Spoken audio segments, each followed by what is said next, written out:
Hey everybody, welcome to Medical Monday. I'm Dr. Heather Hammerstedt. I am CEO and founder of Holist. I'm an emergency physician for those of you who don't yet know me. I love to come on and talk about medical and health and wellness issues.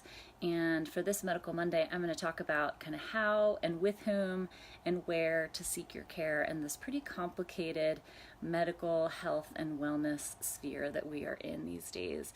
And again, as a disclaimer, not providing any medical advice on this live. I'm just sharing some information.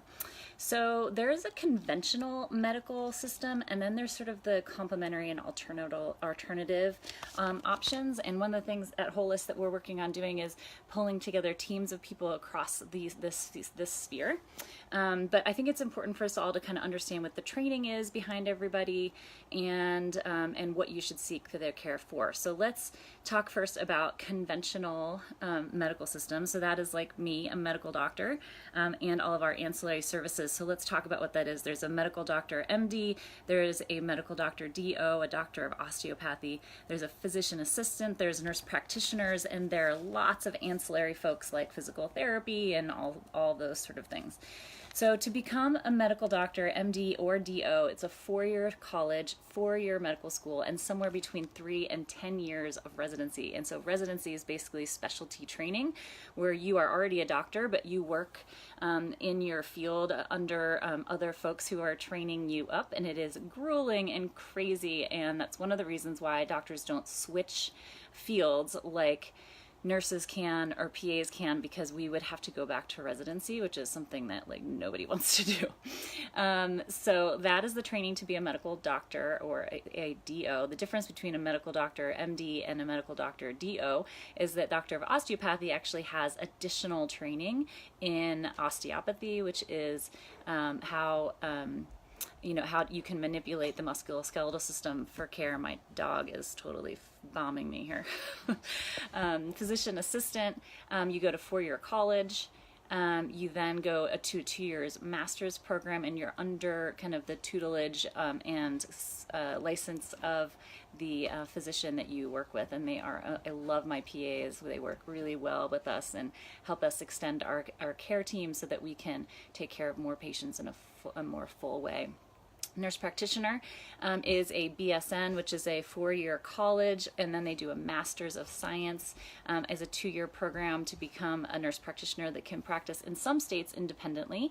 This is a really controversial topic, and I will not get into all of that here, but I think it is important for you to ask, who's taking care of you, how they had their training, what their specialty is, so that you can make sure that you're getting what you need. Certainly there's lots of things that PAs and nurse practitioners can take care of. There are lots of things that you're going to need a medical doctor or a DO for. So let's talk a little bit about the complementary and alternative options. It's really, really varied certification, licensure, and evidence behind a lot of this. I think it's really important that Holist is doing what we're doing, where we're trying to figure out kind of what all of this is, what the certifications are for everybody, what the evidence is, so that you can come to us and trust us that we are providing you with something that is safe. Another place that you can look is the National Center, the NIH's National Center for Complementary and Integrative Medicine. You can check for a state licensure and certainly find yourself an integrative medicine doctor who is a MD or DO who did additional fellowship training in integrative medicine, so that they really understand the whole span of this and they can make sure that you're going and accessing things that are safe and with evidence for you. So a perfect example is acupuncture. There are a ton of things that there's actually really interesting evidence for that acupuncture works for, and there are people who do acupuncture for things that there isn't evidence for, and whether that's because they think that it works even though there isn't evidence, whether it's that it's really hard to study acupuncture and there's not a lot of money for things like that. There's lots of different reasons. But the great thing about acupuncture is that there are state certification and licensure. So that's something that's really important that you make sure that you see. There's also the Oriental or Chinese medical doctors. You can think of them as they went to a 4-year school, all based on Chinese medicine. So yes, they call themselves doctors. It is a different kind of doctor than your conventional. So just make sure that you understand kind of what you're getting there and what type of practice that you're getting into. Naturopathic doctors, also 4 years. In some states, they can actually function as a primary care doctor, a primary care provider. I think that you just need to be really careful if you're choosing a naturopath as your primary care provider, that you understand that they did not go through the conventional medical system. And I would love to have a naturopath reach out to me and talk to me a little bit about kind of what the evidence is behind that practice, because I'm not familiar with it and have not been able to find good evidence. Massage, supplements, homeopathy, all that stuff is not usually licensed. And so just be really careful, and again, find yourself an integrative medicine doctor who can help you navigate kind of what is going to be helpful for you and what's not. The chiropractor is kind of the last complementary and alternative practitioner that I'll talk about. They are specialists in spinal manipulation and using the body to help to improve the spinal manipulation and kind of musculoskeletal fascial planes. They do some residency. It's a 4-year program, then they do some residency. There is a risk of, thank you, I know, I'm not going to answer it right now. I'm on TV. Could you please step away? I'm getting bombed by everybody here. There is a risk of chiropractors doing spinal manipulation, high velocity spinal manipulation, and I have seen strokes and vertebral dissections from this, so that is definitely something to stay away from. I think in terms of collecting, kind of doing the spinal manipulation to help with back problems is probably great, and I would love to talk to a chiropractor about some of that. I think once you start seeing them get into treating things like diabetes or endocrine things, I think we have to ask some questions about what their training is for that. Where to seek care.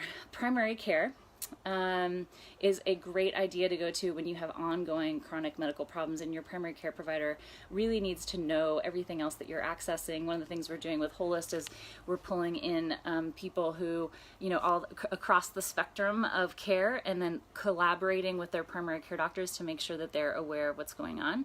And then the primary care can refer you out to your subspecialists as needed. Urgent care is a great place to go if you have cough, cold, cuts, kind of those things that seem pretty quick and easy that they can take care of. You do have to have insurance to be seen at a urgent care, and they will refer you to me in the emergency department if you need something higher level. It's probably not really worth going to an urgent care if you have something like chest pain or abdominal pain or something like that, because they're going to want higher level imaging, and they would want subspecialty care to make sure that no emergencies were happening. In the emergency department, we are specialists in resuscitation and the acutely ill. We also take care of, the safety net of everyone who does not have access to care in any other way. We do have limitations of what we do there. Of course, we're emergency specialists. So as my husband always says, he married the wrong kind of doctor, because I just keep telling him that, he's not dying. And then when to go to an alternative practitioner. You need a PCP who knows, who can refer you to places where you need to go. I would really look into getting an integrative medicine doc as a part of your team. You need to do your research. You need to check in with the National Center for Complementary and Integrative Medicine and with the state licensure boards to make sure the people you're seeking care are safe.